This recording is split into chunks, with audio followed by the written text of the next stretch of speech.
From a business side, the risk is always there's a founder risk. It's like, hey, what happens if I get hit by a bus, right? That's always the question. Call the proverbial bus. Hi, everyone. Welcome to the BizDev Podcast, a podcast about developing your business. I'm David Baxter, your host, joined per usual by Gary Voigt. What's up, man? Hey, how they doing? I am good. This is the second one we recorded this week, so it's weird. I don't like seeing your face this often. Let me just be honest. Yeah, no, I can understand. I can understand. It hurts my face. More importantly, we are joined today by Ardis Kadiu, who is the founder and CEO of Element 451. Welcome, Ardis. How are you? Hey, guys. Nice being here. Thanks for having me. Absolutely. So tell me, let's just start off easy. What is Element 451 and why do I care? And how did you come up with the name? Because that's interesting too. I can tell you what we do first, and then I can go into the name and the history for sure. We're a marketing automation and CRM platform for colleges and universities to manage their students. So we work with about 250 schools, and we handle all the communication, all the application management, all of the marketing activities that school does to engage with their students. Nice. I got questions there. That's a lot. You've been doing this now almost 7 years? That's right. Yeah. 7 years. Yeah. So the naming, I had a marketing agency prior to this, and that name of that was Spark 451. So the 451 kind of continues, and then Element 451.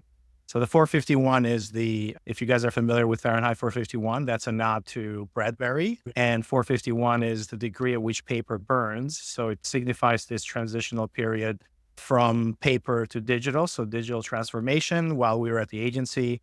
And then moving into software platform, it's really that digital transformation from traditional to digital. And now with AI it's even more fitting for us because we're an AI first CRM. That transition between traditional through moving to AI first. Man, his name has a lot more meaning than mine. Yeah, you came up with a pretty good. That's awesome. Pretty non-impressive name.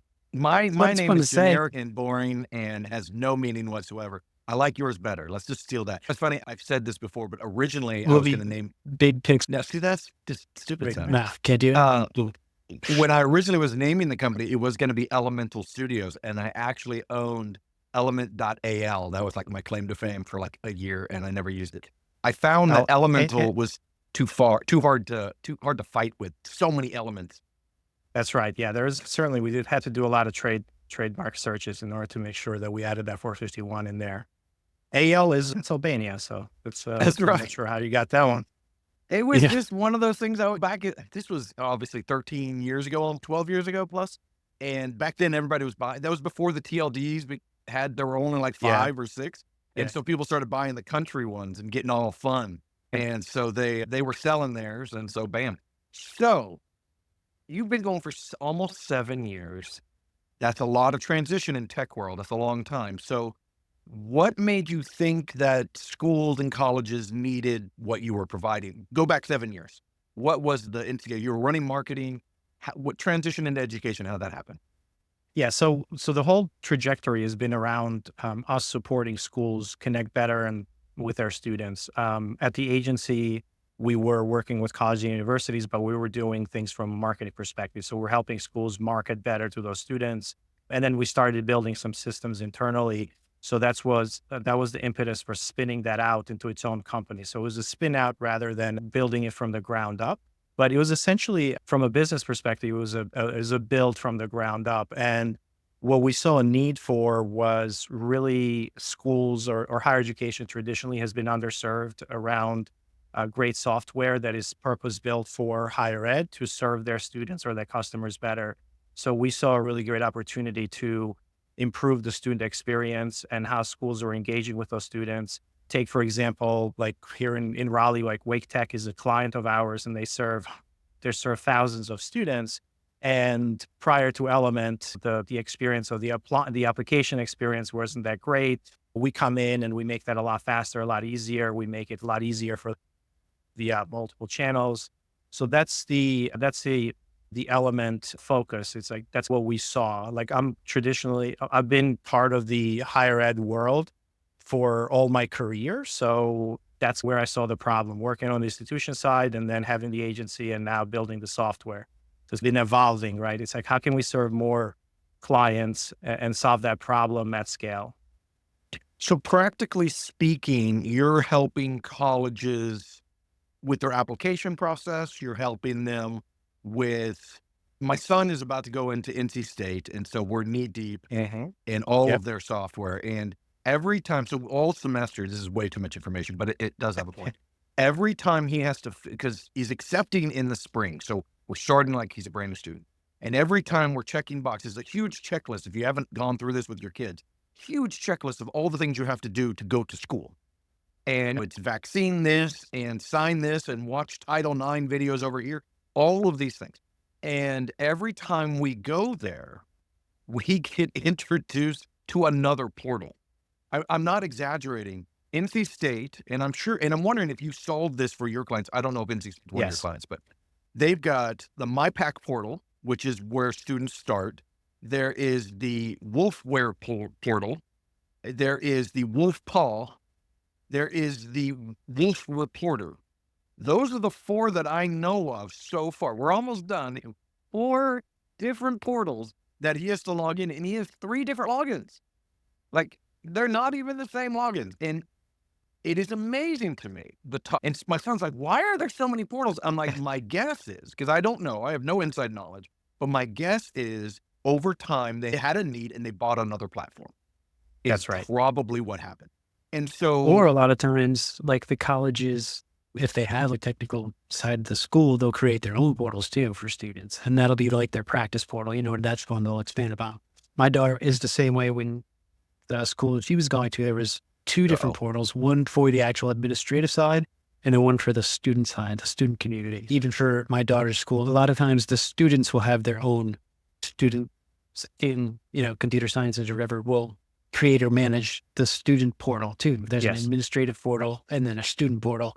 And I'm sure with larger colleges, there's probably, four. So I'm assuming one of those is probably the student paper. And one of them was like student community. The other one's probably admin. The other one after that is probably just keeping track of other stuff, whether it's the cafeteria or dorms or something like that. so where does Element, like using NC State as an example, are you any of those portals, or are you hoping that you're helping them bring all that together, or where would you fit in there if they were embracing Element 451 100%? Could you get rid of all of those portals? Like, how does that work? Yeah, that's exactly it. So we're trying to do technology consolidation and provide one experience for that student to go through their journey from when they land on the website to ask a question that they haven't even applied yet, to getting information about the school, to getting information about the program, to logging in and to applying, to when they get admitted and they have to submit all those documents and checklist items, to when they actually show up in class. And now they can look at a calendar and of their classes and they can talk to their advisors. Element brings all that stuff together into one experience. That's awesome. So tell me the process. 7 years, technology has advanced dramatically. Now you are AI first. Tell me that process. I mean, obviously you were a web app for a long time. When did you decide to embrace AI, and how are you guys using it? So AI has always been part of our DNA and kind of what we do. Because we're an engagement platform, we have a lot of data that is behavioral data, from things like how often have you visited the website, to what emails did you open, to how many times did you interact with somebody on the school side. So all that activity data has always been part of our platform. And we've always been able to build AI, or called machine learning models, around behavioral data. So we can predict, for example, based on your activity, on the student's activity, how likely are they to take the next step, to apply or to submit their application, or to deposit, right? Based on the activity based. So that's always been part of our DNA. And then 2 years ago, and of course, because we have a DNA in marketing, like the marketing and personalization was really important. Content creation was at the core of everything that we did, but schools had to create their own content. When Gen AI came around, we got really early access to OpenAI's models. This was really early on.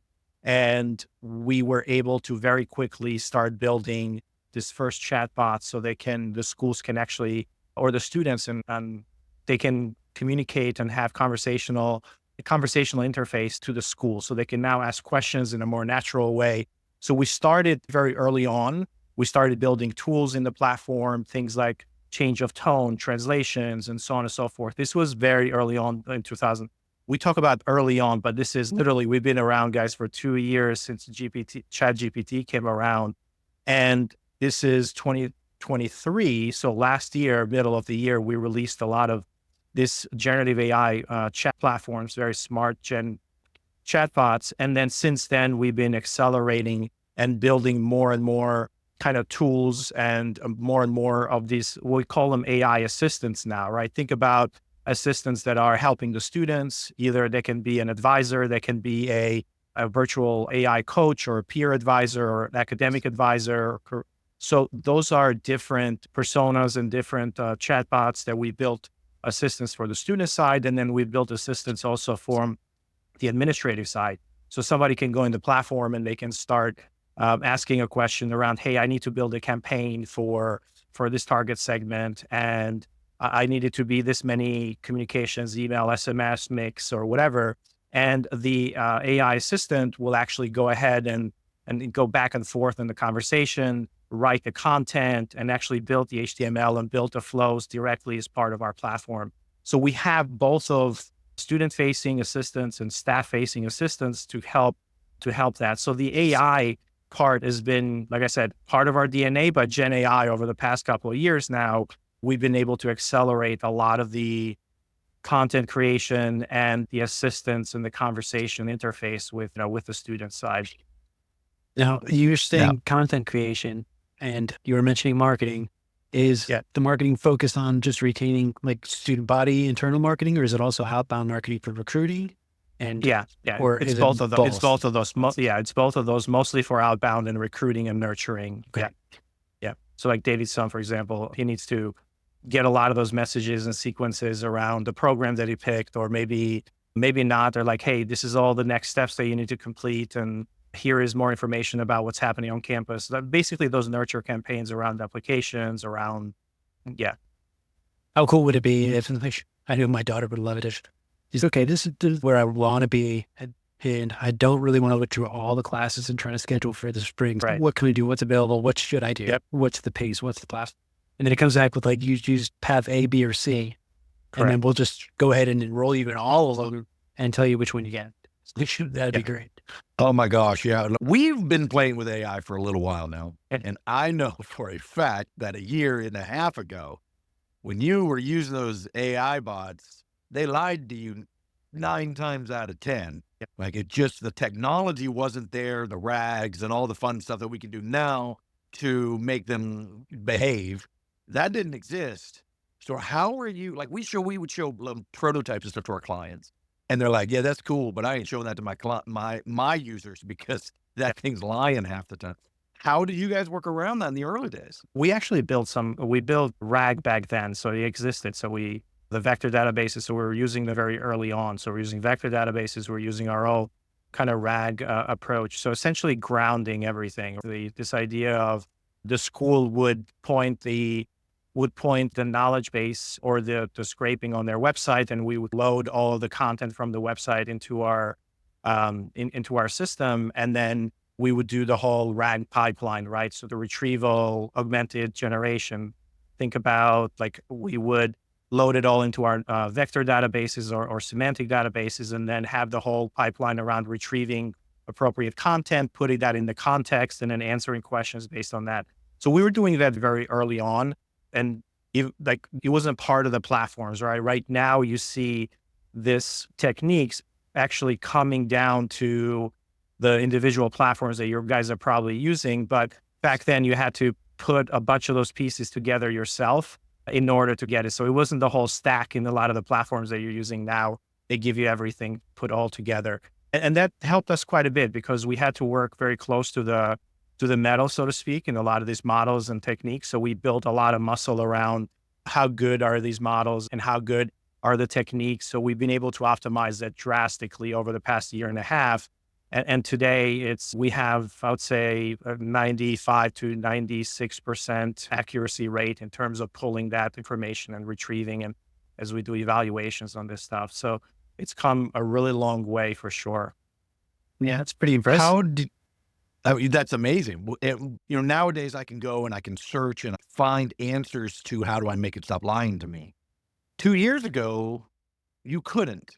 So where did you guys get that expertise? We didn't build our own model. So we were very early on, we were reading all the research papers that were coming out. We were literally like, if you are familiar with the whole ecosystem that started building with LangChain and so on and so forth around developing with these models, or the open source community and everything else, like we were literally at that edge and testing and building stuff as the community was building them as well. So it helped us, but it helped us in understanding and going deeper into a lot of these problems rather than just using kind of pre-built solutions. So it existed, but it was very early on, David. I think that's probably something that we're grateful that we got there early. When you're talking about, you guys have this expertise and this ability to grab onto some early tech. Does it in some weird way bother you now that it's easy? Because you guys could do it when it was hard, and that gave you probably a pretty good competitive advantage. And now it's a lot, quote unquote, easier. Don't get me wrong, it's still tricky, but it's way easier than it used to be. Are you guys like, man, we could do this earlier now? Or are you guys now leaping ahead to the next thing before the tools catch up?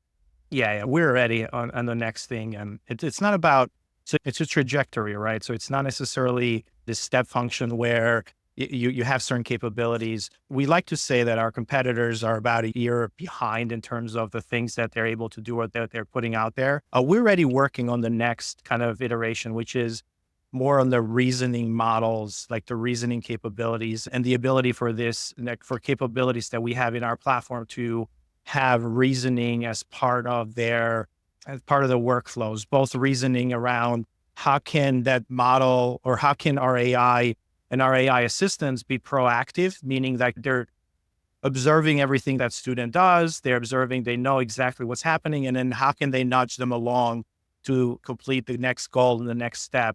And then they're able to actually write the content, reason about what's the best channel, what is the best next action to perform, and actually create that. So these autonomous, proactive agents, that kind of what we're building in now. And you're probably seeing that on the commercial side, for example, Salesforce with Agentforce and Copilot so all of these larger companies are putting platforms out there that can do some of these things, or at least their customers, but it's not quite there. But we're building that next phase, and we're building we're moving very quickly. So when new capabilities like real-time voice comes around that OpenAI just announced a couple of months ago, we already have that as part of our product right now. So our AI assistants can call out to somebody and they can use the real-time voice in order to essentially pre-qualify them or give them instructions to do something, or go back and forth and answer an inbound call as if it was a real person, and it can route and forward that to different people depending on the need. So we've already moving to the next thing So the RAG chatbot, it was 2023, right? We're past that. So we're way past that. Early 2024, mid 2024 was all about how do we do this orchestration between different chatbots and handing things off and answering questions and connecting it to the CRM and doing actual works using tools. And now we're moving to the proactive agent world where things are just happening and based on goals and based on just workflows that are part of the system. It was a long-winded answer. Sorry. No, I love it. I love it.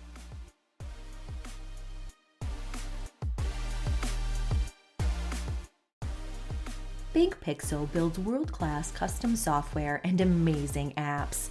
Our team of pros puts passion into every one of our projects. Our design-infused development leans heavily on delivering a great experience for our clients and their clients. From startups to enterprises, we can help craft your ideas into real-world products that help your business do better business. you're in a unique position, I think, to have an opinion. You hear the founders of OpenAI and Anthropic and all of them wax poetic about how digital God is right around the corner and how they're going to invent it and it's going to be amazing and we're going to all be sitting around just talking to our robots. I am less and less convinced that's actually, I think that's a marketing ploy for them to raise $1 bazillion. But you're in the thick of it way more than I am. What do you think?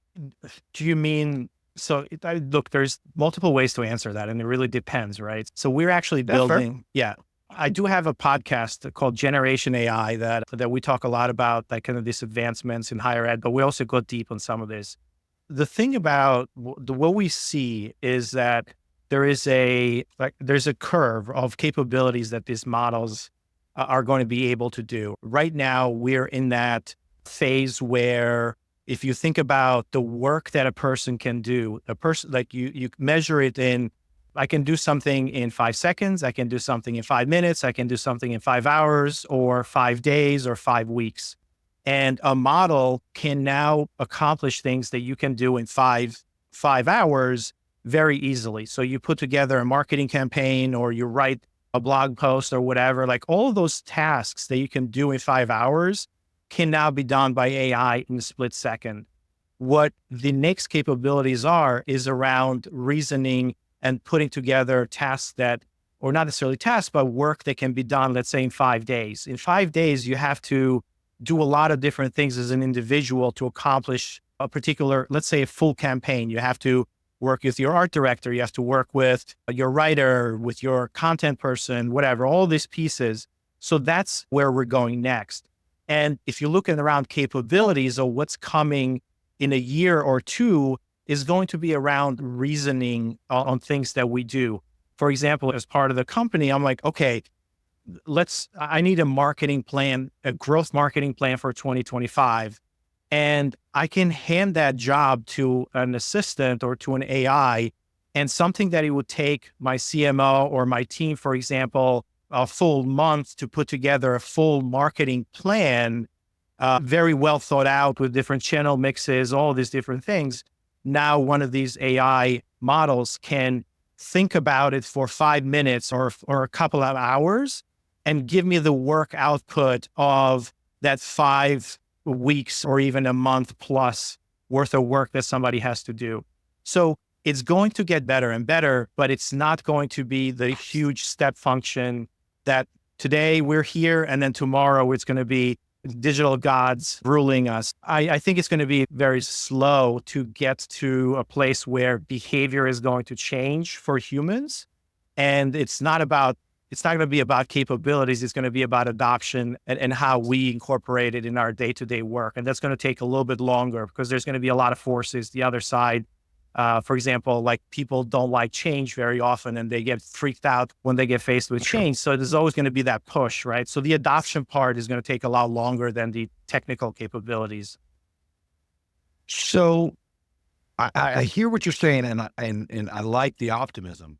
Where I get stuck is when I look at what AI can do today, when it's generating, say, for instance, in Apple Intelligence, it's generating my summaries, it is summarizing articles, which it does pretty well, or when it writes for me, I don't really like the output that it makes. Yeah.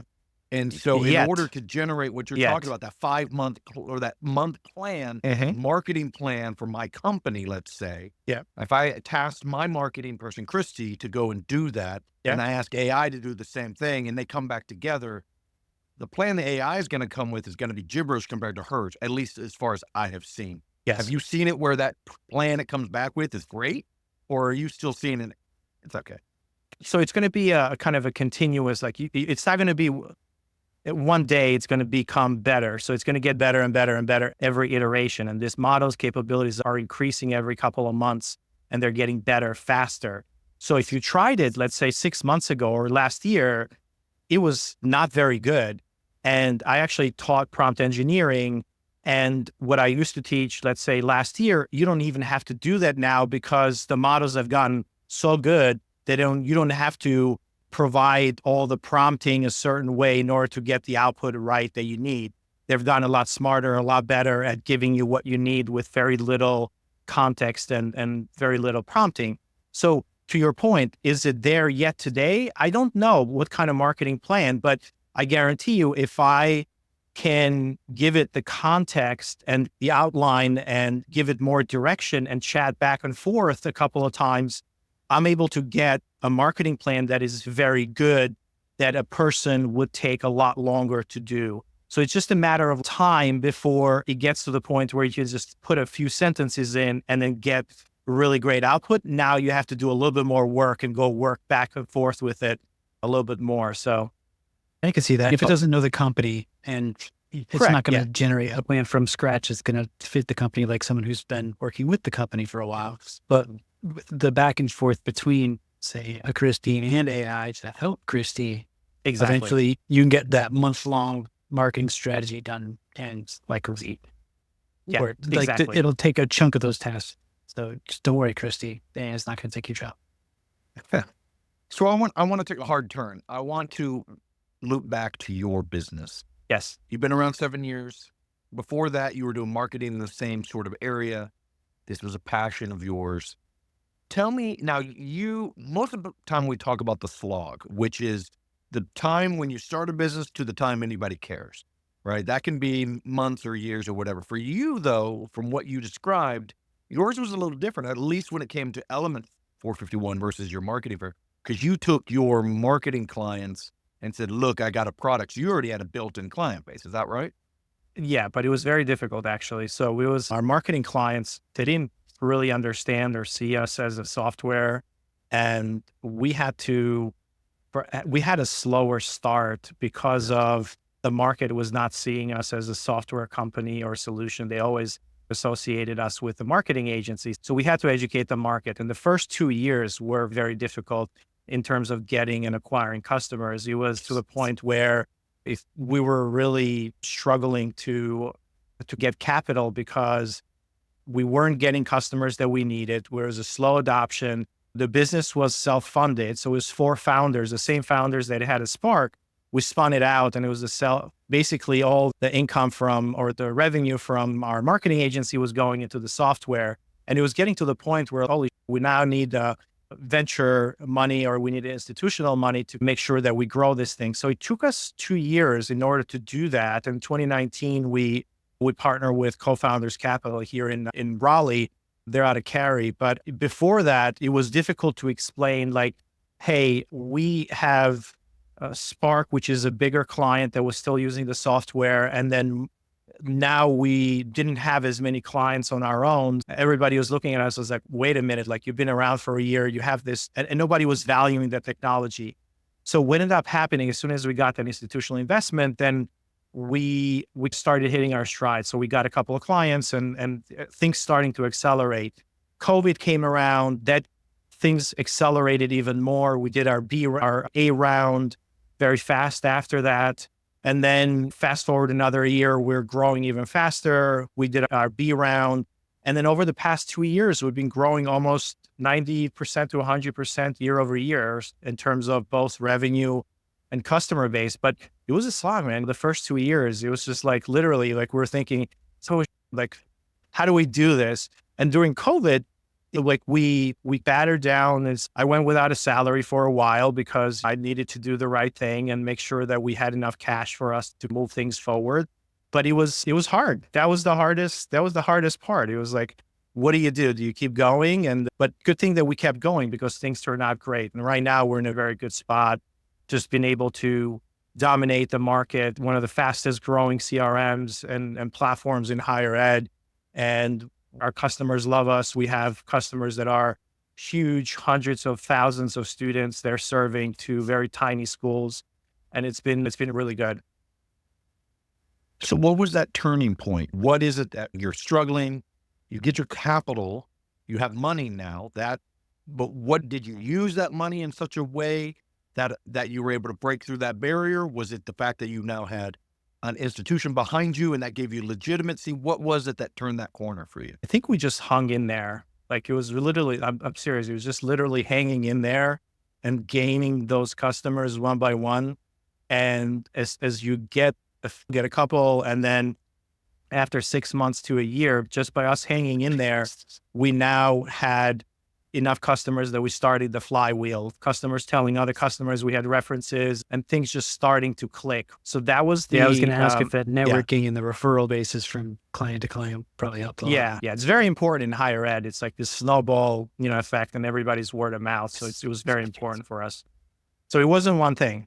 There's no, within one day say, hey, we have this amazing invention now. Come on board. Patience and perseverance. Yeah, exactly. So where are you guys at now? Are you profitable? Are you still on your runway? Where are you guys sitting now? We just became profitable for the first time in September. So that was our first month. Oh, congratulations. That's pretty amazing. Congrats. That's a big deal. Thanks, man. So that's very cool. Now, this is going to be my new question. I'm going to start asking this of every guest. If everything went the way that you wanted, no big hills, smooth sailing, where does Element 451 sit in 5 years? What do you look like? We have over 2,000 plus customers. That's about 10 times of where we are right now. We break that 100 million in ARR, and like we become the system of record and the number one engagement platform in higher ed. Of course, we like to break into other industries, but right now that's the goal. In that 5-year period, you're thinking. So one of the things that I've learned with learning business and stuff like that is they call it some people call it, I shouldn't say they, but some people call it the big, hairy, audacious goal, right? The BHAG, which I hate that word, but it's your moonshot, right? That you put it out there, because if you don't dream it, it won't happen, right? And so that's where that question comes from. If there is nothing in your way, where do you go? So now you're dominating. So do you go, is that now you put that out there? You came up with that quickly, so I know you didn't just make that up. There's your 5-year goal. Do you guys now say, all right, that's where we are in 5 years, where do we need to be in 3? Where do we need to be in 2? Where do we need to be in 12 months? Have you done that exercise where you go backwards? Yeah, we're very goal oriented. So that's my team and I, they know it's very hard. I drive them really hard around those goals. So our goal is to double every year, and it's becoming easier and easier for us. Traditionally, companies go really fast at first, and then it slows down once they get a little bit bigger. For us, it's actually we've been going slower, and now things have been accelerating. So I see us getting there a lot faster and easier. And it's just a go-to-market play for us right now. Our product is great. We have product market fit. And it's really about like, how do we amplify our go-to-market engine, both sales, marketing, and then just execution, right? That's super important. So if that is your happy path, what is the thing that would throw that off? Do you see something that you guys are fighting against that would just totally derail that? Or are you like, no, as long as we execute, we're going to get there? I don't see any roadblocks right now, unless there is some crazy thing happening when in higher education, I don't know, stranger things can happen, but if half of the schools in the US close down or something like that, I don't see us slowing down in terms of the software need and the adoption there. From a business side, the risk is always, there's a founder risk. It's, hey, what happens if I get hit by a bus, right? That's always called the proverbial bus. The proverbial bus. David, yeah. So that's a high risk, but I have a good team. So they're all pretty good. And that's the other thing. I've learned to appreciate having a good team and people around you that you can hand things off. Traditionally, I've been very hands-on in a lot of different things, and that's my nature, but I've learned to appreciate it. Like, I haven't learned it, yet, but I've learned to appreciate it. I don't know if that makes sense. Fair. Yeah, no, I get it. Speaking of what you've learned, it's a process. What would you say are your top 3 pieces of advice for any new entrepreneur, business, or startup?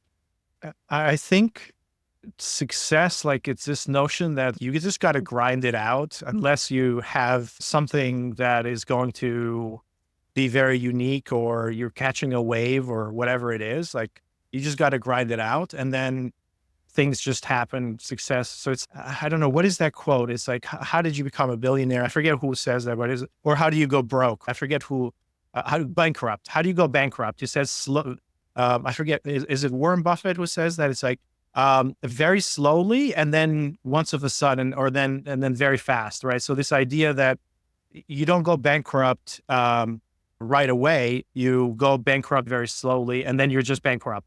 And then with the success part is you don't become successful. Like it requires a lot of grind. And then once of a sudden things start clicking and things start moving. So when you work in the business, it's just sticking in there and putting in the work. I feel like that's one of the most important parts, at least from my side. So you have two others? But you Yeah. have to go to one.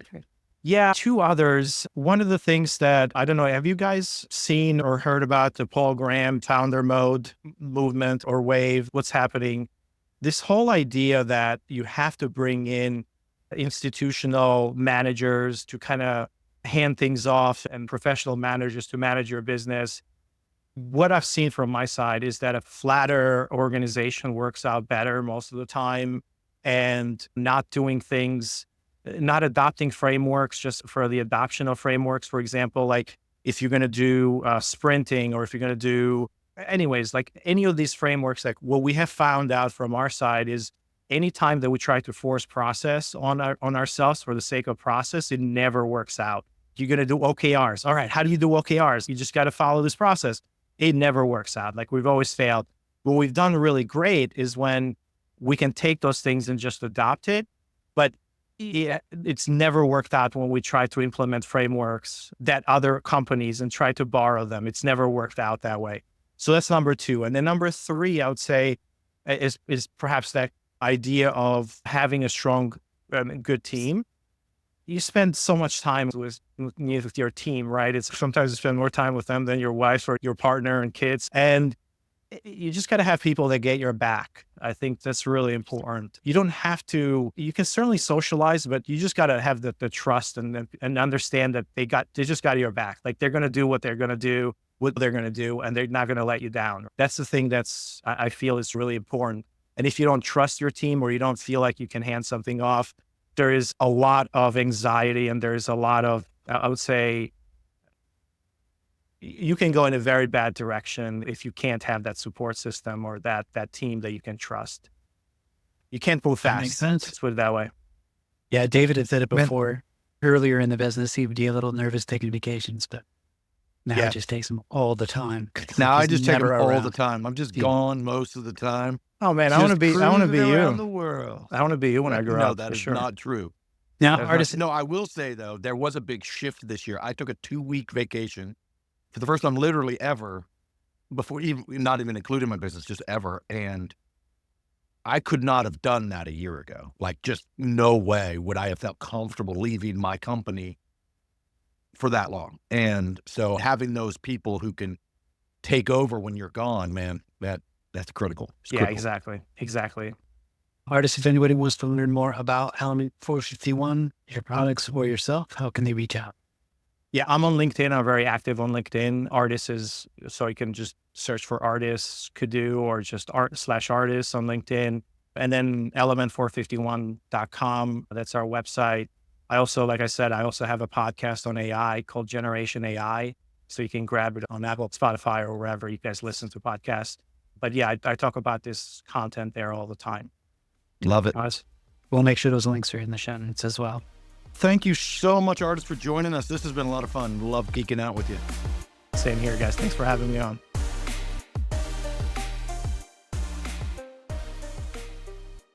Hi, I'm Christy Pronto, Content Marketing Director here at Big Pixel. Thank you for listening to this episode of the BizDev Podcast. We'd love to hear from you. Shoot us an email, hello@thebigpixel.net.